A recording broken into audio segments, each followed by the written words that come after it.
Hey, good afternoon. Todd Clausen, technical agronomist with Calvin Asgrow, coming to you in Boone, Iowa from Bloomgren Seed.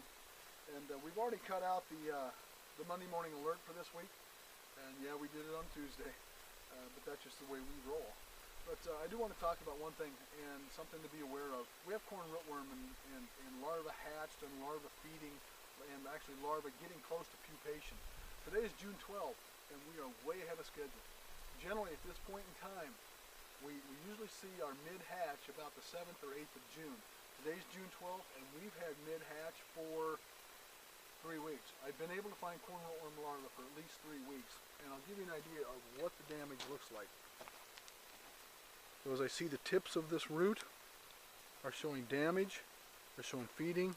As I split that root open, this has been soaking for a little bit. I split that root open and you can see the tunneling within these roots. So these roots have been pruned back really close to the nodes, and this is going to cause some issue on this. Now this is a refuge product that is in corn on corn, so the pressure is relatively high.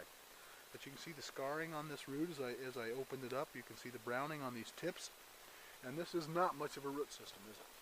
Okay, so even our refuge needs some sort of protection when I put it out there. But don't confuse that with the rootless corn syndrome that we've talked about over the past 2 and almost 3 weeks now, because this is very, very different. Both are exaggerated by the dry weather that we're having. But in corn on corn future, we need to make sure we're looking at multiple modes of defense, multiple modes of action.